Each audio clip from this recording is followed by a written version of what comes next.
All rise for the pledge. I pledge allegiance To the flag of the United States of America and to the republic for which it stands, one nation, under God, indivisible, with liberty and justice for all. Clerk, please call the roll. Councilman Alvarez. Here. Councilman Larka. Here. Councilman Lord. Here. Councilman O'Connor. Here. Supervisor Hay. Here. Notations, exits in the front and the rear, and electronic device, please put it on vibrate. I make a motion to go into the work session portion of the agenda? No. No, the Wait. public hearing? You know what? Oh, yeah, guess what? I left the public hearing. Oh, no, I have it. You know what? I have the notes on this one. Okay, here we go. Sorry about that. Public hearing. First one. Second. Is there a second? Yep, okay. PLI LLC State Line Retail Center Site Plan, Special Permit, and Wetland Permit.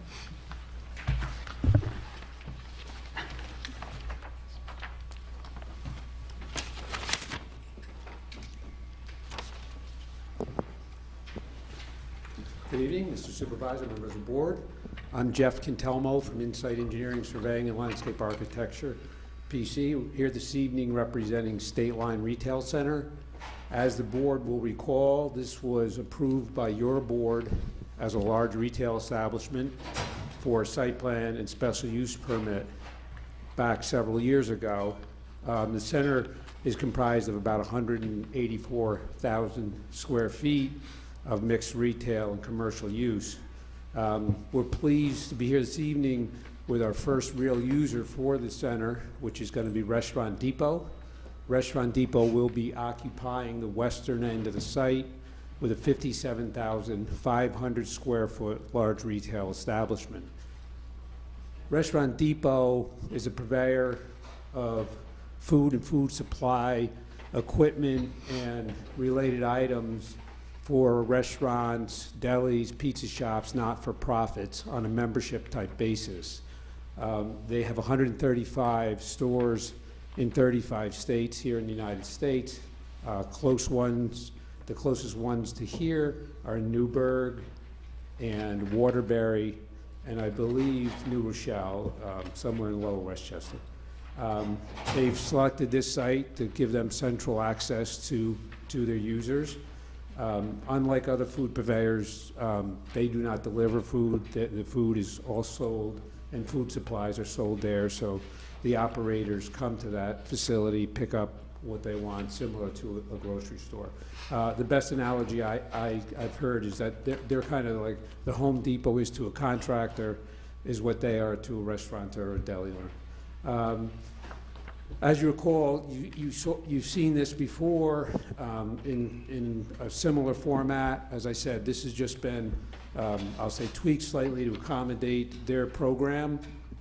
It involves, as I said, 57,500 square feet of a building, approximately 195 parking spaces, and then obviously we'll have its appurtenant stormwater improvements, septic, and well improvements.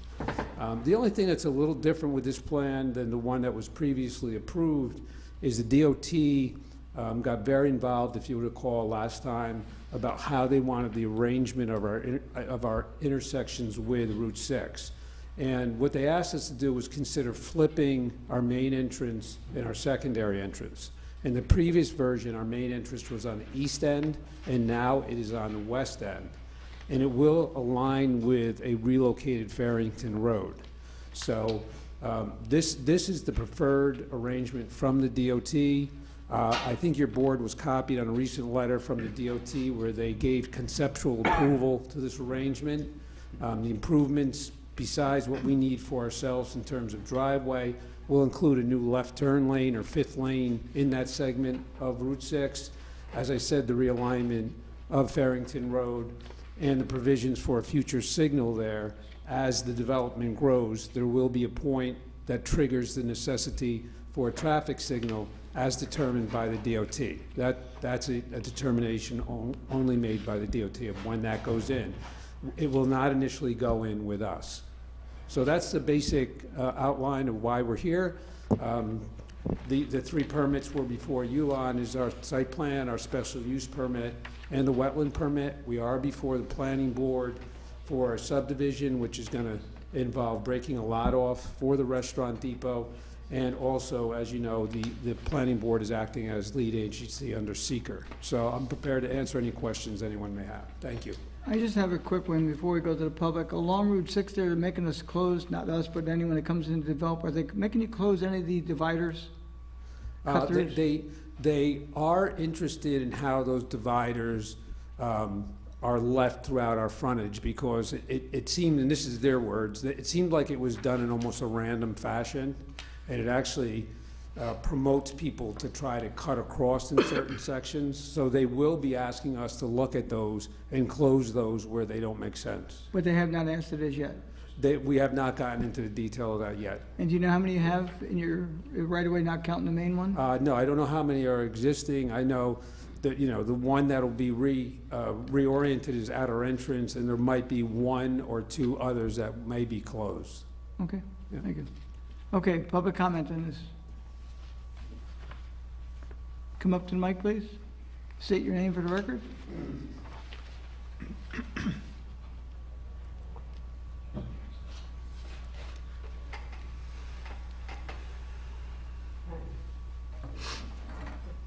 My name is Ann Finizzi. I just, I had left this particular development when it was retail, and we have the Restaurant Depot.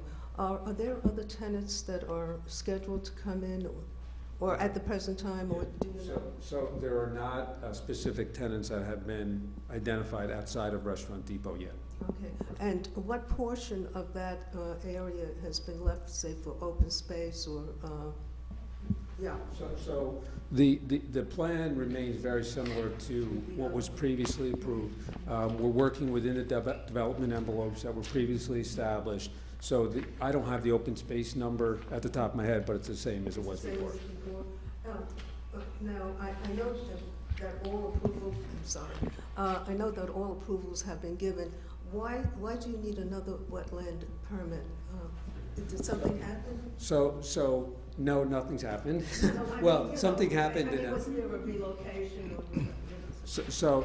So we had approval of a certain configuration, and that certain configuration had a bunch of specifics relating to the engineering, the grading, and how that went on.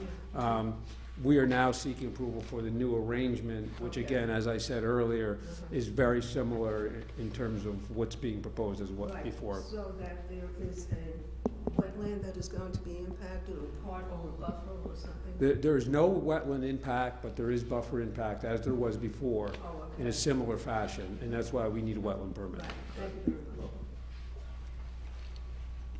Anyone else from the public? Anyone on the board?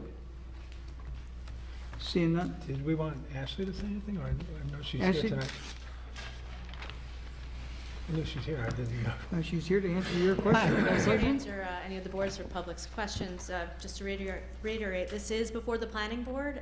The planning board is intending to declare lead agency on Monday night. They are also having a public hearing on this on Monday night, and that's for the subdivision application. The layout, or the total acreages and use of the project is very similar to what was originally proposed. It's primarily the layout that has changed. Tom LaPerche and I did attend a meeting at DOT where they did give the conceptual approval verbally, and then that was followed up by a written letter, which I believe this board has. They are staying within the previously reviewed development footprints. There was a whole EIS done on this on the original project, so it's been important that they stay under those thresholds that were previously analyzed. I'm happy to answer any other questions. I'm just trusting my memory, but it may be wrong.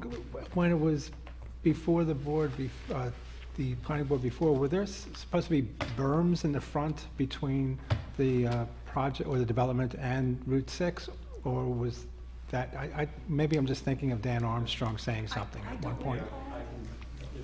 The frontage of the property was always primarily stormwater basins.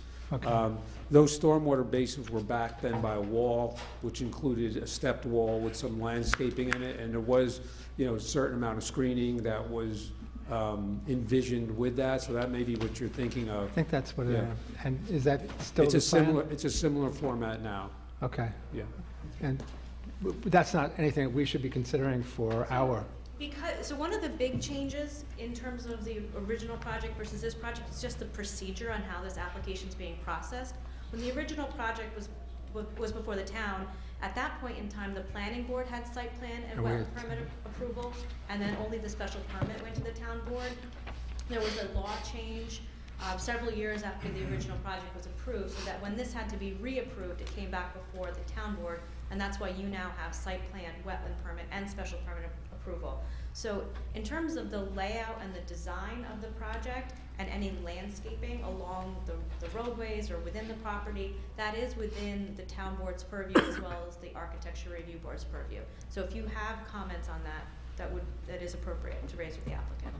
okay. And is it still too early to raise those? No, this is a good time to raise those concerns. Okay, and would, I guess I'd want whatever those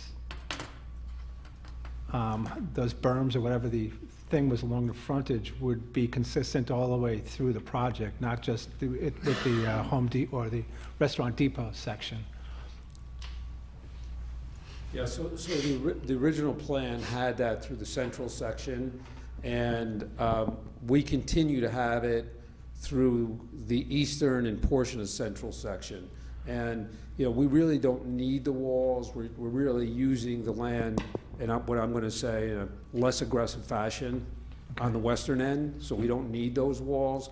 But that doesn't mean we can't continue with the theme of the landscaping and so that the frontage is And screening is. Correct. in place. Okay, cool. Right. Thank you. I did remember, right? Yeah. Okay, okay, thanks. Thank you. Anyone else on the board? Seeing none, take a motion to close the public hearing? Is there a second? I'll second. All in favor? Aye. Thank you. Thank you. Second item is amend Chapter 18-26, Town of Southeast Code of Ethics and Financial Disclosure Law. Just so the public is aware, it's 18-26. All town employees are required to fill out a financial disclosure form.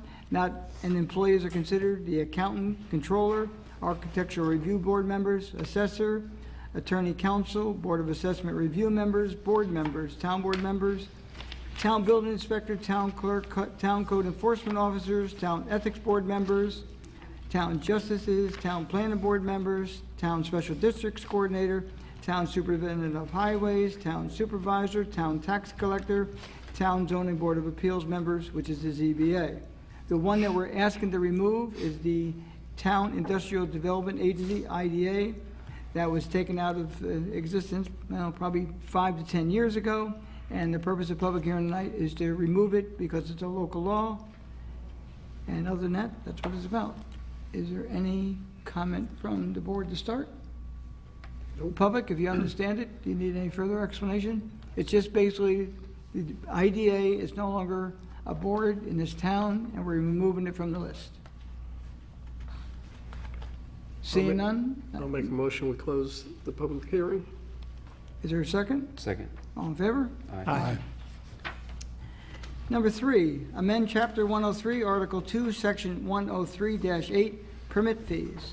For the public knowledge, the town has a food vendor law, and what has happened is that we used to have a permit fee was for a full year, and we ran it as a calendar year, and the second half was the second half of the year. So if someone is interested in selling ice cream for a half a year, they have to start in July and end in December. So that doesn't work too well if you like ice cream. So what we're doing is now the year and a half year is to be determined by the vendor. So if they want to start selling ice cream in April and end it 6 months later, and if they want to start the year in June and end it the following June, it's to be determined by them. Also, permits will be $500 annually, which shall be determined by the applicant. $250 for 6 months, which will also be defined by the applicant. And the other change, after 3 convictions within a calendar year or 6 months, and again, it's based on the permit date. So that's what this is about. Any questions from the board? The public, did I explain enough or any further explanation? So basically what's gonna happen is they're gonna determine their 6 months and their 12 months of operation. Seeing none, I'll entertain a motion. I'll make a motion, we close the public hearing. Is there a second? Second. All in favor? Aye. Okay, there's nothing on the work session this evening, so I make a motion to go into the regular portion of the meeting. A second.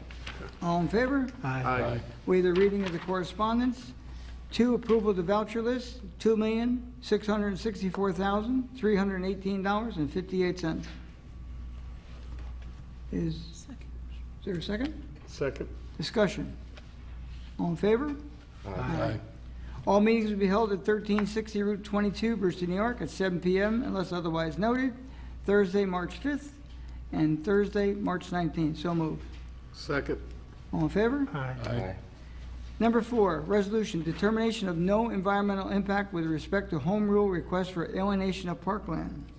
Now therefore be resolved that the town board determines that application to the New York State Legislature seeking permission for the alienation of parkland is a type 1 seeker action. 2, the town board determines is more fully set forth in the attached State Environmental Review Act. Notice of determination of non-significance dated February 20, 2020, attached hereto and made part hereof, and after due consideration of all documents, materials, and public testimony, both oral and written, and after consideration of whether the proposed alienation of designated open space may result in a significant adverse impact on the environment, that no potential significant adverse impacts have been identified, and there will be no adverse impact on historical resources.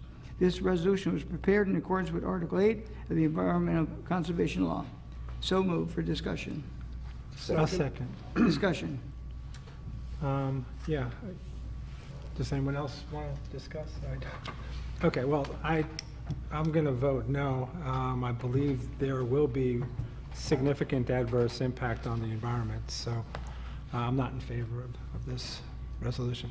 Okay. Now, you are aware that all we're doing this evening is asking the state. This is not even a project that's even on the radar of anybody at this point in time. It's only asking the state to consider the alienation, just so you know.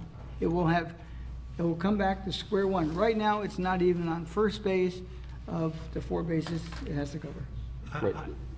There'll be another environmental review, should this go through, which would then mitigate or address any environmental impacts. So I believe that there is no environmental impacts because nothing's being proposed for this part of the process. Well, I disagree. Okay, not a problem. You But can that's- disagree, but again, just so it's clear, all we're doing tonight is making a request of the state to put this on their agenda for this year during the legislative session, and there's no guarantee it will even get on this year. So that's what this is, why it is, and why there's no environmental impact at this time. Thank you. Anyone else? Roll call vote. Councilman Alvarez. Yes. Councilman Larka. Yes. Councilman Lord. No. Councilman O'Connor. Yes. Supervisor Hay. Yes. Number 5, resolution requesting New York State Legislature introduce home rule legislation to authorize the discontinuance and alienation of parkland located on Pugsley Road.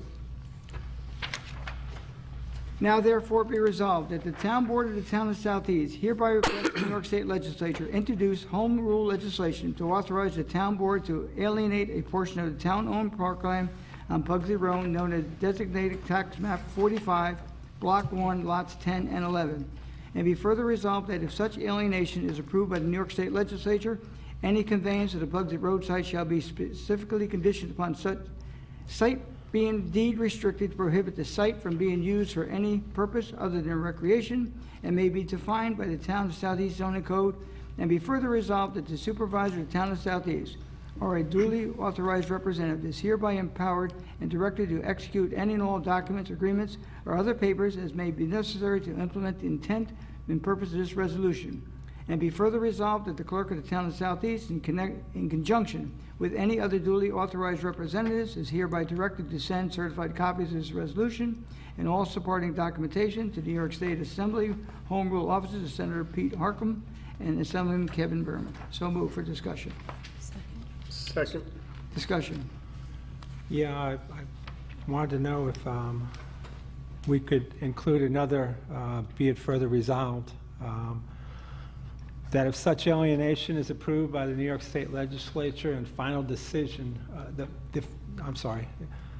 if such alienation is approved by the New York State Legislature, the final decision on the sale, swap of the properties will be presented to the residents of the town of Southeast for approval as a ballot measure.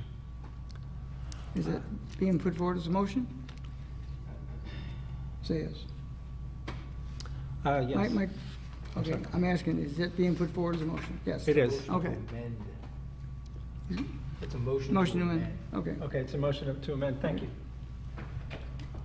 Is there a second? Seeing none, struck down? Thank you. Thank you for consideration. Roll call vote. Councilman Alvarez. Yes. Councilman Larka. Yes. Councilman Lord. No. Councilman O'Connor. Yes. Supervisor Hay. Yes. Number 7, resolution, special permit request 4005 Danbury Road, Comforting Care Veterinary Services. Now therefore be resolved that the Town Board of the Town of Southeast hereby makes the following findings of fact in connection with the incident application. 1, the proposed use in such location is size and character that will be in harmony with the appropriate and orderly development of the surrounding district and not be detrimental to the immediate site or adjacent property. 2, the location and size of the proposed use, the nature and intensity of operations involved are conducted in connection therewith, its site layout, and its relation to access streets will be such that both pedestrian and vehicular traffic to and from the use of the assembly of person in connection therewith will not be hazardous. 3, the exterior appearance of the building will not hinder or discourage the development and use of adjacent land and buildings. 4, the proposed use will not require such additional public facilities or services or create financial burdens upon the town greater than those which characterize uses permitted as of right. And be further resolved, that based upon the foregoing findings, the Town Board of the Town of Southeast hereby grants a special use permit to allow an approximate 1,000 square foot portion of multi-tenant premises located at 4005 Danbury Road, tax map number 69.-1-12, to be occupied by Comfort and Care Veterinary Services, its lawful successors, and assigns for veterinary practices specialized in acupuncture and end-of-life care for domestic cats and dogs on the following conditions. 1, the applicant and its tenant shall operate the facility in compliance with all conditions set forth in Article 10 of the zoning code. 2, the veterinary practice shall be contained within approximately 1,000 square feet of the multi-tenant structure.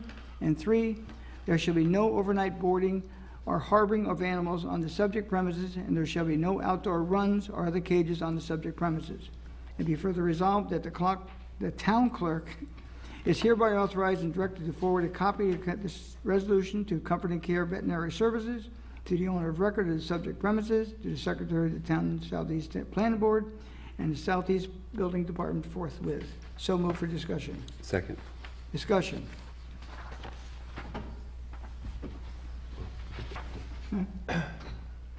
There's discussion. No, I have nothing to say. You can say it, go ahead. Well, yeah, let's proceed to the vote. Okay. All in favor? Aye. We skipped number 6. Number 6. It's the one before the Architecture Review Board. Oh, come on. Okay, is that with number 7? Why didn't you tell me that when it started? Okay, we're going back to number 6. Because I was still That's why you're upset hesitating. with my, Oh, don't be upset. Life's too short to be upset. Okay, we're going back to number 6. Sorry. Resolution, Dykeman's Corporate Park, 425 Route 312, Architectural Review Board.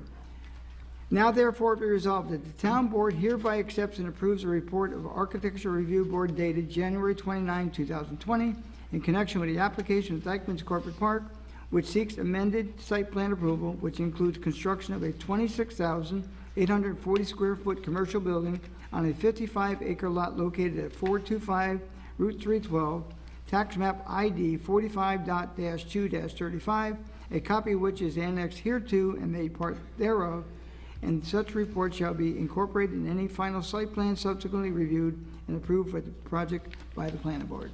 So move for discussion. Second. Discussion. is this Good. the property that Morrow Crane was looking to go into? Okay, cool. So, it's good. Okay, Thank you. any other comment? Nope. All in favor? Aye. Okay, number 8, resolution Salsa Fresca, 1577 Route 22, bond establishment. Now therefore be resolved that the bond amount is hereby established for the project set forth below. Project name, Salsa Fresca Commercial Site Plan. Bond amount, site improvements, $84,400. Erosion and sediment control, $10,000. And be further resolved that a certified copy of this resolution shall be transmitted by the town clerk to the applicant, planning board, and building inspector forthwith. So move for discussion. Second. For those of you in the audience, that is for 7 Stars Restaurant on Route 22, and the new tenant may be Salsa Fresca. All in favor? Aye. Make a motion to waive the reading of the budget transfers. I'll second. All in favor? Aye. Recognition of the public. Thanks, Ash.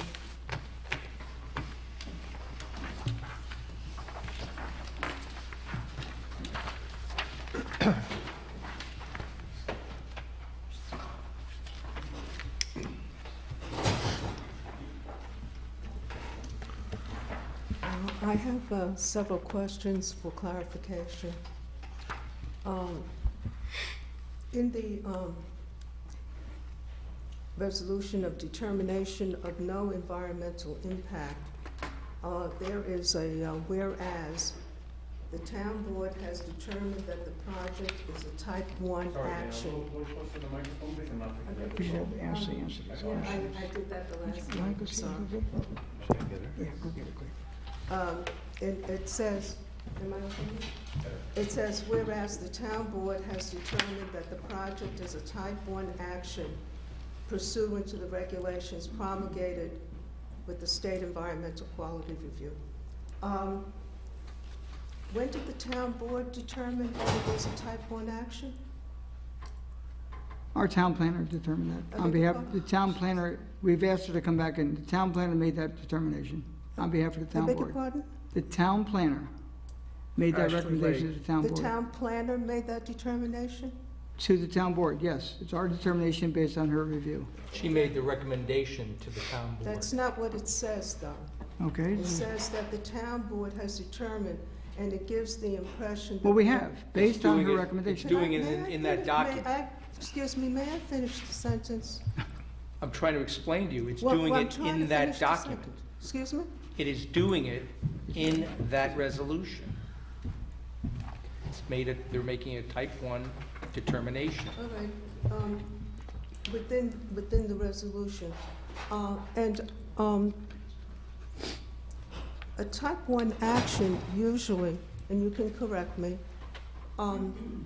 says that there is an environmental impact. That Ashley? is why you have a type 1 action. Would you like So that I'm answer? curious. Do you want that answered? So I'm curious upon what basis was this determined as a type 1 action, because then you have a neg deck which says that there is no environmental impact. Ms. Lang, So it seems, so if you can you try to answer just that? clarify that, I don't understand that. Okay, sure. Okay. So seeker establishes a list of what's called type 1 and type 2 actions. Type 2 actions are automatically assumed to not have any potential impact on the environment. A type 1 action has the potential to have an environmental impact. That doesn't mean that it will, it just has the potential. And so as part of the analysis of this transfer of land, the EAF looked at if there were going to be any environmental impacts, and the EAF and the analysis determined that there would be no environmental impacts, which is why a negative declaration was able to be granted. And that is because there are no physical improvements being proposed at this time. It's simply asking the state legislature to be able to alienate this parkland. If there was a physical project, that does need to go through its own secret review. And that will start with if this is ever approved by the state. If it's ever approved and comes back to this town board, that's when the full process takes place. Yes. But on this particular action, it doesn't exist. Ashley, just stick around for a bit. Now, maybe you Still stay here. Okay, I'm going to pick up what you said about an analysis of the EAF. What analysis? Usually, again, correct me, I know that in the year 2002, I commissioned a well-known biodiversity expert to make such an analysis because I'm not capable of making an analysis. I also, in 2018, commissioned Hudsonia with Eric Kiviat to make an analysis of the biodiversity on Pugsley Road for the logistics center. So I'm interested upon what analysis was made to determine all of this type 1 action, the neg deck, and so forth. EAF is just simply a document that is based on an analysis made by somebody. Right now, there's a big misunderstanding. Right now, all this town board doing is making a request to the state. We're dealing with air, we're dealing with absolutely nothing. If and when it is approved by the state legislature and it comes back to this town, every item that you're discussing will be in that in the future. Ansley? But Mr. Hay, excuse me, but the foundation for your asking for the for the alienation, the basis of it has the type 1 action, has the neg deck, has the secret review embedded in it. You cannot just simply say, and I understand what Mr. Larka was saying, yes, there's going to be a secret review, but this is also a secret review because you have the type 1 action, you have declared a neg deck, and you have declared it, and I've asked you, upon what basis, upon what analysis have you determined as a board, and this says the town board, it is my experience, and again, you know, you can correct me, it is my experience that usually there is a resolution emanating from a town board that says that the town board has determined that a certain parcel has environmental and known as a type 1. I do not see that resolution. What I do see is the neg deck, which basically is based on an EAF, which duplicates many of the things that the attorney for ProSwing has made. I mean, you just can't get away from it. Absolutely not. Now, I want to just go to the home rule resolution, and that is also a question in my mind.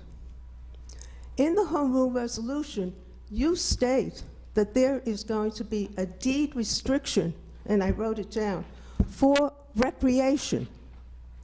Now,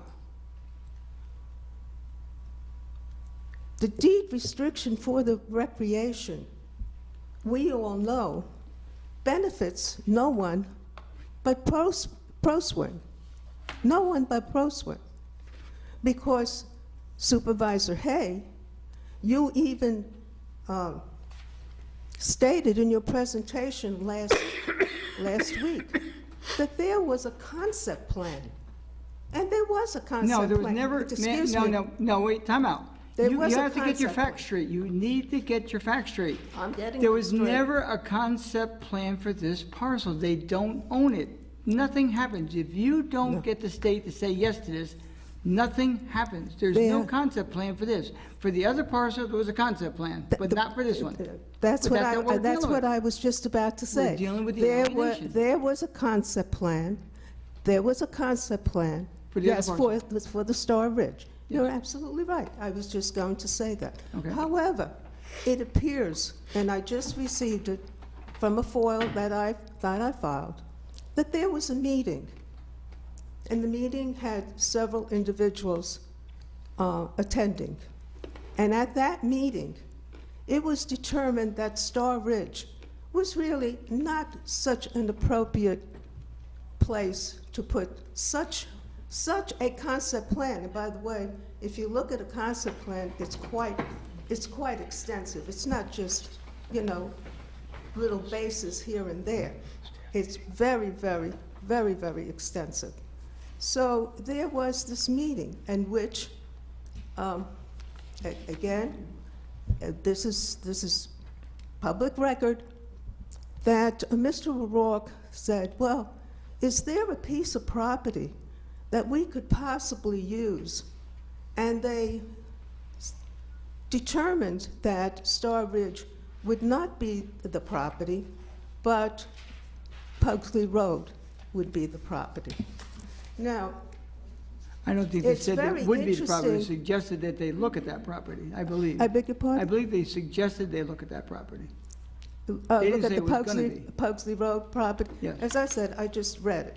Now, it was very interesting because one of the things that Attorney O'Rourke emphasized was the fact that Star Ridge was a scenic road, historic, and bore a residential R160. And therefore, it would, you know, would exclude. However, I went to the code for the town of Southeast. And there is, not only for 160, and I'll look at the code for me too, but also for all the other codes, there is a conditional use that could be approved by the planning board, and then there is a special permit use that could be approved by the town board. Now, I want to just itemize all the different uses that could be on that particular property. Which one, Star Under- Ridge? Are we talking Star Ridge now? I beg your Are you pardon? speaking Star Ridge? Well, I don't know which parcel you're speaking of. The Star Ridge property. thank you. That's R160. Okay. Okay? So what could be on that parcel by special permit from the town board? Schools, Bless you. private elementary, private high school, colleges and universities, nursery school, convalescent homes and nursery homes, now residential recreation facilities, a pub, private, not associated with the subdivision approval, I don't know what that means exactly, membership club, fraternal organization, philanthropic institute, libraries, museums, art galleries, cemeteries, provided that they offer only below-grade burial. I'm just reading from this. I just That's looked at in the town code book, yes. excuse me, railroad rights-of-way, including customary accessory services, equestrian centers, houses of worship, and so forth. And under the conditional use by the planning board, you could have a home occupation, real estate offices, which are owned and operated by had to be owned and operated by the residents, apartment and accessory structure of minimum 5 acres, bed and breakfast and country inn. What I am saying is this, and this is true for all All R designated, because we are under the impression, at least I was, that once a parcel was designated residential, wow, you can't have, you know, anything on it. And I was really shocked to read this list of uses that could be obtained by special permit in the R160. But that's every zone in the town, there's about 15 or 20 What? different, What I'm saying, Mr. Hay, is that this whole argument about Pugsley being the better area to put this in, rather than Star Ridge, and the basis for the argument for Star Ridge just doesn't hold water. It really doesn't. It really doesn't. And you know what? And it's embarrassing and insulting. And I don't like my intelligence insulted. Okay? The other thing, by the way, something I didn't realize, but probably Attorney Stevens well knows, is that special use permits are, they're granted. They're granted. Very difficult to challenge and so forth. So here, you could have a homeowner, say, who lives on Star Ridge, could do any of this stuff, any of it. So I bring it to your attention. The last point I want to make is the following, is that Star Ridge has been designated a scenic historic road. And today, I found that my mentor, and I did have a mentor, and she was Eleanor Fitchin. And bless her soul. Anyway, Eleanor Fitchin took the time and effort to designate that road scenic.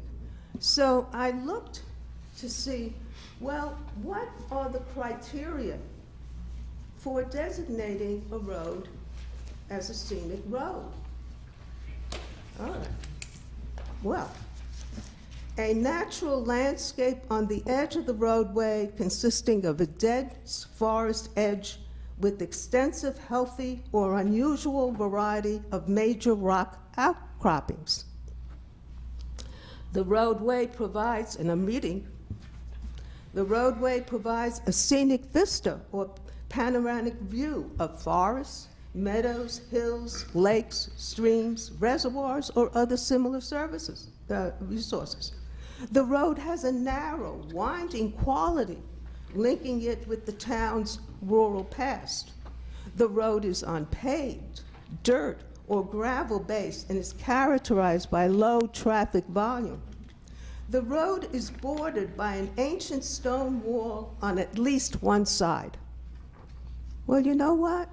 With that criteria, I would apply for Pugsley Road to be designated a scenic road. It could be done. It can be done. Yes. Yes, it is. Yeah, Well, it can be done. make Not application only to that- historic sites, Not they only, consider it. not only that, because if you really look at Star Ridge, and it really pains me to say this because I know Star Ridge from almost 20 years ago, and it has changed and changed considerably from the time that I visited with Miss Eleanor Fitchin, okay? But also, Pugsley, the name itself, is an historic name in this town, and in Patterson for that matter. So Pugsley Road has the same characteristics in terms of being scenic, in terms of being historic, as Star Ridge. Has the same valuation, and it should be valued the same. Thank you very much. Thank you. Thank you. Anyone else from the public? Town board members? Ashley, you want to comment on that at all?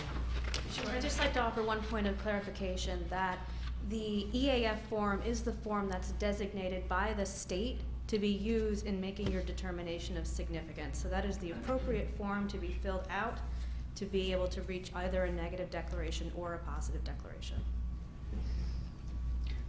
The form was not filled out.